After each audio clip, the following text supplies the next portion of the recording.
Okay, moving right along, our second speaker today.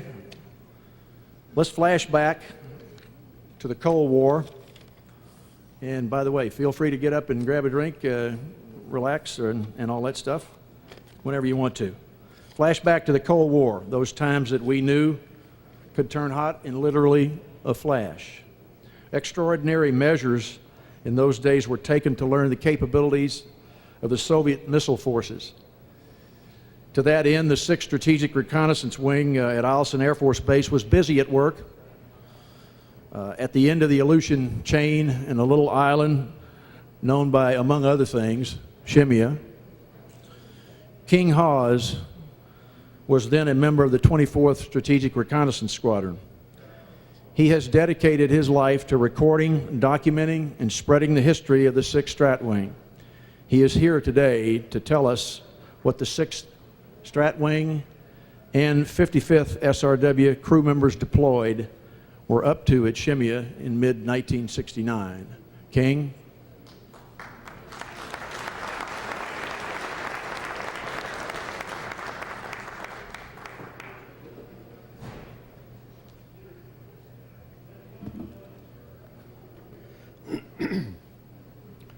General Jones, members of the 55th, I want to appreciate your being here.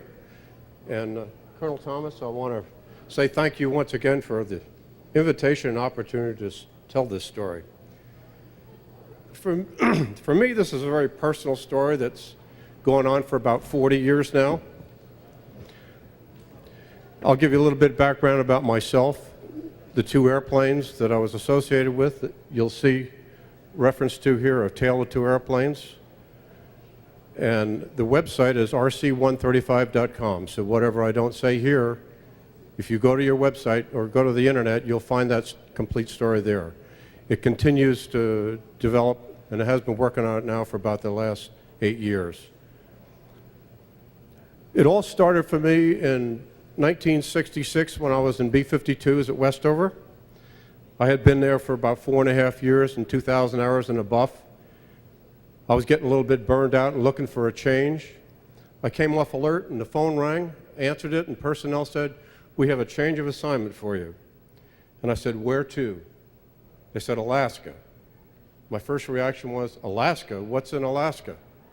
Nobody could tell me except they said, "Well, it's reconnaissance, it's top secret, and that's all we're going to tell you." They said, "Do you want it?" And I said, "I'll take it." Next thing you know, I'm on an airplane and I'm landing on the 18th of December, 1966 at Eielson Air Force, or at Fairbanks. And my sponsor picks me up and takes me out. It's about 20 degrees below zero. We go out to this place called the 4157th Strat Wing. What they had then was 3 RC-135D models that were doing Soviet peripheral reconnaissance. And they had 2 special airplanes out of Shemya. One was an RC-135S called Cobra Ball. Of course, at that time, it was called Wanda Bell. And they had an RC-135E called Lisa Ann, which became Rivet Amber. I ended up being on the RC-135S crew as an electronic warfare officer and dedicated to that. And we had 2 teams, Team 1 and Team 2. And we would cycle back and forth every week or so, 10 days, between that airplane. I want to tell you a little bit about the airplane. We'll go to the airplane side. We're on Shemya right now. Okay, this is Rivet Ball. This airplane is the sort of an analog version of what you have today in Cobra Ball. We were loaded with film cameras. We had 70 millimeter, 35 millimeter, 16 millimeter.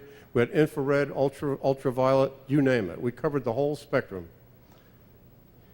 In the top center of the fuselage, there's a bubble, a blister, and that's where the manual tracker sits. And he had a set of gun sights. When we'd go out on data track and we'd going down, and when the reentry vehicles came in, he would put his crosshairs on the reentry vehicle. We'd slave all the cameras to that, and we would record all that data and then come back to Shemya. And after Shemya, we would calibrate all the equipment, download it, put it in a box about so big, and send it to Foreign Technology Division at Wright-Patt. They would analyze all that, and they could tell what the Soviets were doing. We were fortunate to have the privilege of, or the rare opportunity of getting the first MIRV in October 1968 And this gentleman out here, Steve Stevens, he was the pilot on board Rivet Ball when we got that mission. But my very first mission on Rivet Ball was with General Urschler. Reggie and I back then were captains, and this was my very first operational mission on Ball. We were returning from the data track back to Shemya, and I walked up to the cockpit, and he turned around and said to me, he says, "Have you seen the islands yet?" And I said, "No, I haven't." He says, "Well, I'll show them to you." Down he goes, and we're buzzing the islands. And I said, "Now this is the kind of flying that I like." We didn't have that in Buffs, I'll guarantee you that.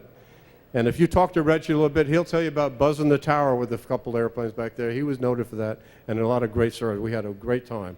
And we were in a very special place and a very special time in our lives.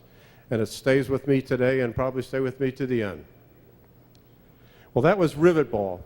And the other airplane we had out there was Rivet Amber. That's this aircraft here, RC-135E, one of a kind.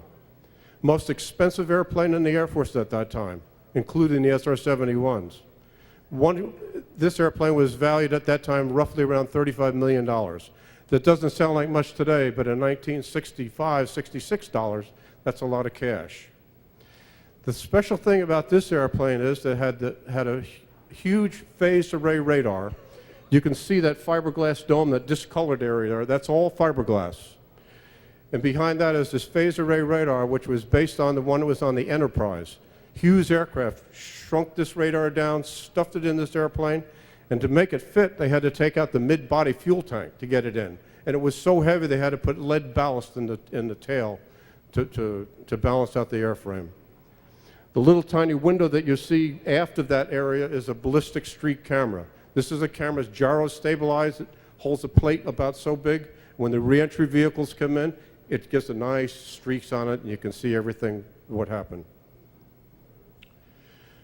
I never flew on Rivet Amber, but I knew the crews very well, especially the back-enders that were dedicated to it. The front-enders, the pilots and the navigators, they would cycle around between Rivet Ball, Rivet Amber, and Rivet Brass. The security service people, which were on board these airplanes also, they would cycle between the different airplanes. But Rivet Ball and Rivet Amber had two dedicated crews, Team 1 and Team 2, made up primarily of Ravens, electronic warfare officers, and photo technicians. And we fell in love with our airplanes, right? More so than you could ever imagine. And we would cycle back and forth to Shemya every 2 weeks and know everything about this airplane. Okay, go to the next slide. This is where we live, Shemya. It's difficult to see on this slide here, but there's two little wooden hangars at the end of the runway.